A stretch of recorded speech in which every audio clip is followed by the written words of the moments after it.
Hello students, आज हम लोग पढ़ने जा रहे हैं एक्सरसाइज 8.2 जो कि चैप्टर 8 का एक्सरसाइज है। इसका बाकी क्वेश्चन हम लोग सॉल्व कर लिए थे और हम लोग पहुंच चुके हैं क्वेश्चन नंबर 4 में। तो देखते हैं क्लास 10 का जो एक्सरसाइज है 8.2 मैथ एनसीईआरटी बुक का, इसका क्वेश्चन नंबर 4 किस तरह से बनता है। यदि आपको कहीं भी किसी भी एक्सरसाइज में कोई भी क्वेश्चन में प्रॉब्लम हो तो आप क्वेश्चन नंबर के साथ एक्सरसाइज नंबर लिख के कमेंट कर दीजिएगा, हम सॉल्यूशन बना के आपको अपलोड कर देंगे। ठीक है, तो यहाँ पर हम लोग देखते हैं फिलहाल एक्सरसाइज 8.2 मैथ का क्वेश्चन नंबर 4 किस तरह से बनता है। तो यहाँ पर हम लोग को कुछ नहीं करना, बस यहाँ पर दिया गया है state whether the following are true और फॉल्स, जस्टिफाई योर आंसर। हम लोग को पहले यहाँ खोजना है कौन हम लोग का ट्रू है, कौन हम लोग का फॉल्स है, और हम लोग को जस्टिफाई भी करना पड़ेगा कि हम लोग का ये ट्रू है तो क्यों ट्रू है, अगर ये फॉल्स है तो क्यों फॉल्स है, इस तरह से। तो हम लोग फिलहाल सबसे पहला क्वेश्चन को देखते हैं। यहाँ पर दिया गया है sine A plus B equal to sine A plus sine B. देखिए यहाँ पर जो हम लोग का है ये साइन ए प्लस बी, एक तरह से देखेंगे तो ये ट्रू होता है। देखिए यहाँ पर अभी ट्रू नहीं करना है आपको, यहाँ पहले रीजन जान लीजिए, कंडीशन जान लीजिए, ये ट्रू है या फॉल्स है। ये ट्रू नहीं करना, नहीं फॉल्स करना है। तो साइन ए का ब्रैकेट अगर यहाँ पर तोड़ेंगे तो देखिए जिस तरह से यहाँ साइन ए प्लस बी दिया गया है, तो इसका अगर ब्रैकेट तोड़ेंगे तो इससे मल्टीप्लाई हो जाएगा और ये इससे मल्टीप्लाई हो जाएगा।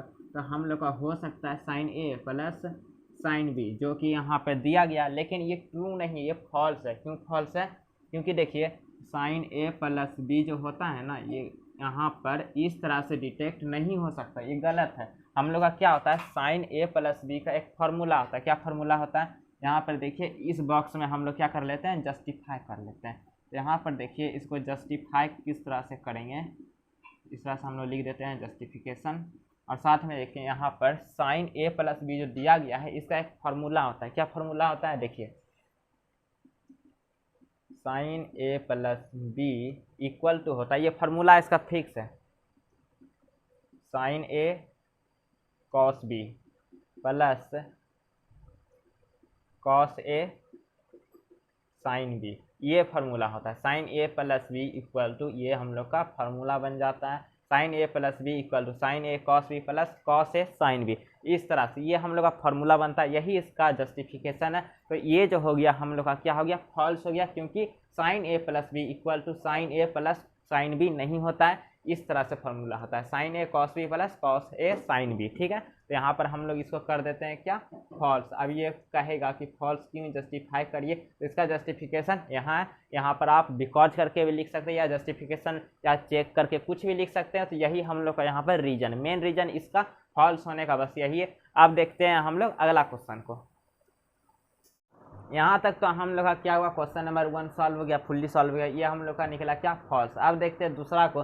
दूसरा क्वेश्चन हम लोग को क्या कहता है, दूसरा कहता है the value of sine theta increases as theta increases. तो इसको हम लोग फॉल्स करेंगे या ट्रू करेंगे। तो यहाँ पर हम लोग पहले चेक कर लेंगे, बिना चेक किए यहाँ पर हम लोग कुछ भी नहीं करेंगे। ठीक है, तो यहाँ पर जस्टिफिकेशन वाला जो बॉक्स है इसमें हम लोग देख लेते हैं कैसे करेंगे। तो साइन थीटा का वैल्यू हम लोग टोटल वैल्यू लिख रहे हैं, 5 तो वैल्यू ही है। हम लोग का क्या है, 0 डिग्री है, और साथ में 30 डिग्री है, फिर 45 डिग्री है, और फिर 60 डिग्री है, और एक हम लोग को मिलता है 90 डिग्री। ठीक है, तो यहाँ टोटल पाँचों में वैल्यू साइन का क्या होगा, अगर साइन का 0 डिग्री पर हम लोग यूज करते हैं तो हम लोग को मिलेगा क्या, सिर्फ और सिर्फ 0। और फिर साइन 30 डिग्री पर अगर यूज करते हैं तो 1/2, और साइन 45 डिग्री पर मिलता है 1/√2, और यहाँ 60 डिग्री पर हम लोग को मिलता है √3/2, और 90 डिग्री पर हमको मिलता है 1। ठीक है, तो यहाँ पर बोलता है question sine theta increases as theta increases, sine theta का वैल्यू इंक्रीज होते जाएगा जैसे जैसे थीटा डिग्री बढ़ते जाएगा। तो ये हम लोग का हो गया क्या, थीटा डिग्री। और साइन थीटा का अगर यूज करते हैं, थीटा की जगह हम लोग क्या बैठाते, ये डिग्री को बैठाते, ये सब डिग्री यहाँ थीटा के पास चला जाता है सब। अगर साइन 0 डिग्री लिखेंगे तो यहाँ पर साइन 0 डिग्री का जो वैल्यू है वो लिखेंगे, साइन 60 डिग्री लिखेंगे, साइन 60 डिग्री का जो वैल्यू है वो लिखेंगे, साइन 90 डिग्री लिखेंगे तो साइन 90 डिग्री का जो वैल्यू होगा हम लोग वो लिखेंगे। ठीक है, इस तरह से हम लोग का होता है, ये हम लोग का थीटा डिग्री। तो यहाँ क्वेश्चन बोलता है sine theta increases as theta increases, जैसे जैसे थीटा डिग्री बढ़ते जाएगा, देखिए बढ़ रहा है, 0 डिग्री हो गया, फिर 30 डिग्री हो गया, फिर बढ़ के 45 डिग्री हो गया, फिर 60 डिग्री हो गया, और बढ़ के अंत में 90 डिग्री हो गया। इसके आगे भी होता है, लेकिन 5 ठो ही हम लोग को दिया गया है। यहाँ पर क्वेश्चन है कहना साइन थीटा भी बढ़ते जाएगा। तो यहाँ पर हम लोग चेक कर लेते हैं ये इंक्रीजिंग ऑर्डर में है या फिर डिक्रीजिंग ऑर्डर में है। तो यहाँ पर देखिए, यहाँ पर हम लोग को मिलता है 0 डिग्री पर 0, और यहाँ पर मिलता है 30 डिग्री पर 1/2, 1 का आधा, और 45 डिग्री पर मिलता है हम लोग को 1/√2, और साथ में 60 डिग्री पर मिलता है √3/2, और 90 डिग्री में मिलता है हम लोग को 1। तो ये क्या है, हम लोग का देखिए यहाँ पर theta degree increases as theta degree, ये कहता है बढ़ते क्रम में, इंक्रीजिंग ऑर्डर में, ना कि ये डिक्रीजिंग ऑर्डर में। तो यहाँ पर देखिए क्या आपको इंक्रीजिंग ऑर्डर में लग रहा है? यहाँ पर देखिए इंक्रीज हो रहा है, यहाँ पर हाँ इंक्रीज हो रहा है। यहाँ 0 था, फिर इसका आधा हो गया, फिर यहाँ 1/√2 हो गया, फिर √3/2 हो गया, फिर हम लोग को अंत में मिला 1। तो यहाँ पर क्या हो गया हम लोग का इंक्रीजिंग ऑर्डर। तो ये हो गया हम लोग का क्या, ट्रू। इसको कर देते हैं हम लोग ट्रू। यही था हम लोग का जस्टिफिकेशन। बस इसको आपको उतार लेना, यहाँ लिख देना, हो गया। अब देखिए यहाँ हम लोग का क्या हो गया, यहाँ पर 2 भी सॉल्व हो गया। 2 क्या हो गया हम लोग का, ट्रू हो गया। ये हम लोग का ट्रू था, इसका जस्टिफिकेशन हम लोग को यहाँ पर मिला। अब देखते हैं हम लोग इसका थर्ड क्वेश्चन क्या कहता है। तो तीसरा क्वेश्चन को पहले पढ़ लेते हैं, उसके बाद समझेंगे कि ट्रू है कि फॉल्स है। The value of cos theta increases as theta increases. तो ये भी इसका कुछ सिमिलर क्वेश्चन है, लेकिन यहाँ कॉस थीटा पे दिया गया है the value of cos theta increases as theta increases. जैसे इसमें हुआ था हम लोग का क्या, थीटा डिग्री बढ़ रहा था और वैल्यू भी हम लोग का क्या था, इंक्रीजिंग ऑर्डर में था, ना कि डिक्रीजिंग ऑर्डर में था। यहाँ आप कंपेयर एकदम आराम से कर सकते हैं। स्टार्टिंग में ही छोड़िए, इस सब वैल्यू का आप हाइड भी कर सकते हैं। यहाँ स्टार्टिंग में पकड़िए, देखिए स्टार्टिंग में 0 डिग्री पर हम लोग के पास क्या था, 0 था सिर्फ, और 0 यहाँ पर 90 डिग्री में पहुँच के हो जाता है क्या, 1 हो जाता है। तो हम लोग का वैल्यू क्या है, 0 और 1 में कंपेयर करेंगे तो क्या होगा, यहाँ पे इंक्रीजिंग ऑर्डर में जा रहा है। और यहाँ पर अगर यहाँ पर रहता हम लोग का 1 और यहाँ अंत में चला जाता है 0, तो यहाँ पर क्या होता है हम लोग का डिक्रीजिंग ऑर्डर में ये जा रहा है। तो यहाँ पर फिलहाल इसको हम लोग मिटा देते हैं और देखते हैं यहाँ पर अगला क्वेश्चन का हम लोग का सॉल्यूशन किस तरह से होगा। ठीक है, तो यहाँ पर फिलहाल इसको यहाँ रहने देते हैं। The value of sine theta increases as theta increases, ये हो गया। The value of cos theta increases as theta increases. तो यहाँ पर हम लोग इसी तरह से कॉस थीटा का वैल्यू लिख लेंगे। तो यहाँ पर कॉस थीटा का जो वैल्यू होगा,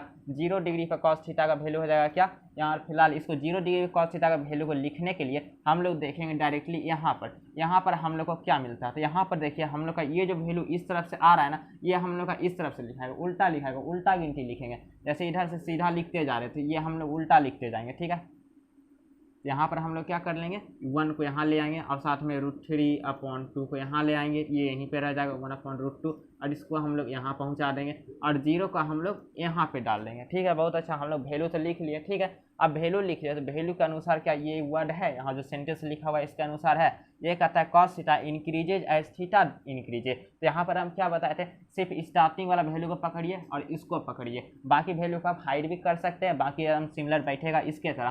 तो यहाँ पर देखिए कॉस थीटा, यहाँ पे 1 है और यहाँ 0 है, तो यहाँ पर 1 स्टार्टिंग में था, ये जगह पर तो 1 था, और इस जगह पर जाके ये घट के क्या हो गया, 0 हो गया। जैसे जैसे थीटा डिग्री बढ़ रहा है, ये वैल्यू घटते जा रहा है। और यहाँ पर भी देख सकते हैं 1/2, 1 का आधा हो गया, जबकि यहाँ पे 1/2 था, फिर 1/√2 हुआ, फिर √3/2 हुआ, फिर यहाँ पर 1 हो गया। मतलब वैल्यू इंक्रीजिंग ऑर्डर में और ये वैल्यू हम लोग का डिक्रीजिंग ऑर्डर में। तो इस तरह से ये वाला जो सेंटेंस है हम लोग का फॉल्स हो गया। क्या कहता है, the value of cos theta increases as theta increase. जैसे जैसे थीटा डिग्री बढ़ रहा है, यहाँ पर वैल्यू भी बढ़ रहा है, लेकिन यहाँ पर तो ऐसा नहीं हो रहा, इसमें हो रहा था, ये ठीक था, लेकिन इसमें नहीं हो रहा। जैसे जैसे थीटा डिग्री बढ़ रहा है, वैल्यू यहाँ पर निगेटिव जा रहा है, घट रहा है, घटते क्रम में जा रहा है, डिक्रीजिंग ऑर्डर में जा रहा है। तो ये हम लोग का हो गया क्या, फॉल्स। बस इसको यहाँ फॉल्स करना, आपको यही जो जस्टिफिकेशन है अपना दे देना है। जिस तरह से आप देख सकते हैं बिकॉज करके लिख दीजिएगा, या इस तरह से भी लिख सकते हैं, मतलब समझा के लिखना पड़ेगा आपको। ठीक है, ये हम लोग का फॉल्स हो गया। अब देखते हैं हम लोग अगला क्वेश्चन हम लोग को क्या कहता है। अब देखिए हम लोग यहाँ पर तीनों को सॉल्व कर चुके हैं, तीनों हम लोग का सॉल्व हो गया। तीनों क्या निकला, यहाँ पर ये था हम लोग का फॉल्स, ये था ट्रू, ये था फॉल्स। ठीक है, यहाँ पर तो हो गया। अब देखते हैं हम लोग फोर्थ क्वेश्चन को। फोर्थ क्वेश्चन हम लोग को क्या कहता है, यहाँ पर देखिए कुछ कुछ सब सिमिलर क्वेश्चन है, सब एक ही तरह का क्वेश्चन है, लेकिन यहाँ पे ये दोनों कुछ कुछ सिमिलर था। और इसको देखते हैं ये क्या कहता है, इसका आंसर और जस्टिफिकेशन हम लोग का किस तरह से होगा, ये ट्रू निकलता है कि फॉल्स निकलता है। इसको चेक करने के लिए पहले क्वेश्चन को हम लोग को पढ़ना पड़ेगा और समझना पड़ेगा। Sine theta equal to cos theta for all value of theta. Sine theta equal to cos theta for all value of theta. क्या ये थीटा डिग्री दोनों का अगर लेंगे तो क्या वैल्यू सेम आएगा, देखते हैं। यहाँ पर ही देख लीजिए, अगर 0 डिग्री पर यहाँ पर साइन थीटा का वैल्यू को उठाते हैं तो हम लोग को मिलता है 0, और यहाँ कॉस थीटा का वैल्यू 0 डिग्री पर उठाते हैं तो हम लोग को मिलता है 1। यहाँ पर हम लोग का क्या सेम है, 0 और 1 क्या यहाँ इक्वल हो सकता है, 0 और 1 यहाँ पर इक्वल नहीं हो सकता। फिलहाल देखिए लिख के समझा देते हैं। साइन थीटा के जगह हम लोग क्या ले लेंगे, यहाँ पे हम लोग 0 डिग्री ले लेंगे। अगर हम लोग साइन 0 डिग्री का वैल्यू लिखते हैं तो हम लोग को मिलता है क्या, यहाँ पे 0, और कॉस यहाँ पे अगर हम लोग 0 डिग्री का वैल्यू लिखते हैं तो हम लोग को मिलता है क्या, 1। क्या दोनों इक्वल है, यहाँ 0 है यहाँ 1 है, इक्वल तो नहीं है, तो ये हम लोग का फॉल्स हो सकता है आंसर। और साथ में देख लेते हैं यहाँ 30 डिग्री पर आप वैल्यू लिखिए, साइन 30 डिग्री पर, और यहाँ पर कॉस 30 डिग्री पर अगर लिखते हैं तो साइन 30 डिग्री पर होता है 1/2 हाफ होता है, और साथ में कॉस अगर 30 डिग्री हम लोग देखें तो √3/2 हो जाएगा हम लोग का, √3/2। क्या दोनों यहाँ पर इक्वल हो रहा है? नहीं हो रहा, यहाँ पर इक्वल हो रहा है। यहाँ पर देखिए साइन 45 डिग्री और यहाँ पर कॉस 45 डिग्री का अगर वैल्यू हम लोग लिखते हैं तो 1/√2 होगा, 1/√2 होगा। लेकिन एक ठो का सिर्फ सिमिलर होने से कुछ नहीं होगा, एक ठो यहाँ पर इक्वल टू हो रहा है, लेकिन क्वेश्चन कहता है सब वैल्यू जितना sine theta equal to cos theta for all value of theta. तो यहाँ पर ये हम लोग का इक्वल नहीं हुआ, ये हम लोग का इक्वल नहीं हुआ, सिर्फ ये इक्वल हुआ है और बाकी यहाँ 60 डिग्री पर भी इक्वल नहीं है। √3/2 है और यहाँ 1/2 है, यहाँ 1 है, यहाँ 0 है। अगर यहाँ भी 0 रहता, यहाँ भी 0 रहता तो काम चलता, यहाँ भी 0 रहता, यहाँ भी 0 रहता, काम चलता। यदि यहाँ पर √3/2 है, यहीं पर √3/2 दोनों जगह रहता तो हम लोग ट्रू कर सकते थे। तो यहाँ पर टोटल वैल्यू यहाँ पर हम लोग का क्या हो गया? अनइक्वल हो गया, कोई भी इक्वल नहीं है। सिर्फ और सिर्फ यहाँ 45 डिग्री पर जो वैल्यू होता है इक्वल होता है, लेकिन एक के इक्वल होने से काम नहीं चलेगा। सेंटेंस कहता है sine theta equal to cos theta for all value of theta. तो ये हो गया हम लोग का क्या?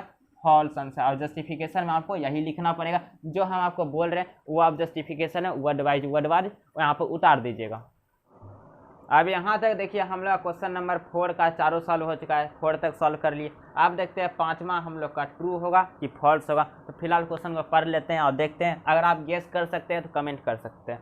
Cot A is not defined for A equal to 0। ये कहता है क्वेश्चन कॉट 0 डिग्री पर जो वैल्यू होगा वो नॉट डिफाइन होगा। कैसे कहता है? Cot A is not defined for A equal to 0 degree. A equal to 0 degree यहाँ दिया गया है ना, वही ए यहाँ पर भी है। तो ए इक्वल टू 0 डिग्री है, तो 0 डिग्री का हम लोग यहाँ भी पुट कर सकते हैं। तो हम लोग का हो जाएगा क्या? यहाँ पर कॉट 0 डिग्री इस तरह से मिल जाएगा। तो हम लोग पता करेंगे कॉट 0 डिग्री पर कितना वैल्यू होगा। फिलहाल क्वेश्चन मार्क रखते हैं, अगर किसी को पता है तो यहाँ पता करके कमेंट कर सकते हैं। तो देखते हैं कॉट 0 डिग्री का अगर वैल्यू आप निकाल लिए तो ये आंसर का आपको पता चल जाएगा। यदि कॉट 0 डिग्री पर हम लोग का वैल्यू आता है नॉट डिफाइन, तो ये आंसर हम लोग का सही होगा। अगर हम लोग का नॉट डिफाइन नहीं आता, कोई वैल्यू आ जाता है, तो हम लोग का यहाँ पर ये गलत होगा। ठीक है, तो फिलहाल हम लोग देख लेते हैं क्या ट्रू है क्या फॉल्स है। तो कॉट 0 डिग्री का वैल्यू अगर आपको पता करना है, tan 0 डिग्री का पता करिए, उसी वैल्यू का उल्टा कर दीजिए, आपको पता चल जाएगा। तो फिलहाल अगर ऐसा नहीं कर सकते तो उसका एक सिंपल फार्मूला उसको देख लीजिए। तो यहाँ पर होता है cot theta degree equal to 1/tan theta. ठीक है, फिलहाल यहाँ डिग्री नहीं भी देंगे चलेगा। Cot theta equal to 1/tan theta. ठीक है, तो इसी पर हम लोग बैठा देते हैं। तो कॉट यहाँ पर दिया गया है हम लोग को 0 डिग्री, तो यहाँ पर 1/tan 0 डिग्री हम लोग कर लेंगे। बस इसी को हम लोग को सॉल्व कर लेना है। देखिए यहाँ पर कॉट 0 डिग्री पर हम लोग का जो वैल्यू होगा क्या हो जाएगा? 1/tan 0 डिग्री पर जो हम लोग का वैल्यू आता है 0 होता है, तो 1/0। तो हम लोग का कॉट 0 डिग्री इक्वल टू 1/0 आ गया। तो यहाँ पर 1 में आप 0 से क्या डिवाइड कर सकते हैं? नहीं कर सकते हैं। तो हम लोग का कॉट 0 डिग्री पर जो वैल्यू होता है वो होता है नॉट डिफाइन। इस तरह के लिख सकते हैं सिंबल देके, या फिर डायरेक्टली यहाँ पर हम लोग लिख सकते हैं नॉट डिफाइंड इन वर्ड। ठीक है, इस तरह से भी लिख सकते हैं, इस तरह से भी लिख सकते हैं। तो हम लोग का यहाँ वैल्यू आ गया कॉट 0 डिग्री पर नॉट डिफाइंड। वही ये यहाँ पर जो क्वेश्चन है वो कहता है cot A is not defined for A equal to 0 degree. इसका मतलब ये 5वां हम लोग का ट्रू हो गया, क्योंकि हम लोग को tan 0 डिग्री पर जो वैल्यू मिला, यहाँ पर क्या था? हम लोग का tan 0 डिग्री पर वैल्यू क्या था? यहाँ पर 0 था। तो यहाँ पर कॉट का वैल्यू उसी के हेल्प से हम लोग निकाल लिए। तो कॉट का वैल्यू हम लोग को मिला क्या? नॉट डिफाइंड, क्योंकि tan का जो भी वैल्यू होगा उसका उल्टा कर दीजिए, हम लोग को मिलेगा क्या? कॉट का वैल्यू। तो यहाँ पर हम लोग 5 को सॉल्व कर लिए। उम्मीद है कि 5 आपको सॉल्व यहाँ जो किए वो समझ में आ गया होगा। अगर आपको समझ में नहीं आया तो कमेंट करिएगा, दोबारा समझा देंगे। ठीक है, अगर किसी भी एक्सरसाइज में कोई भी क्वेश्चन है प्रॉब्लम हो तो यहाँ पर आप कमेंट कर सकते हैं। एक्सरसाइज नंबर और क्वेश्चन नंबर हम आपको सॉल्यूशन बना कर अपलोड कर देंगे। फिलहाल ये क्वेश्चन नंबर 4 हम लोग का सॉल्व हो गया। अब मिलेंगे आपसे अगले एक्सरसाइज में 8.3 के साथ। ठीक है।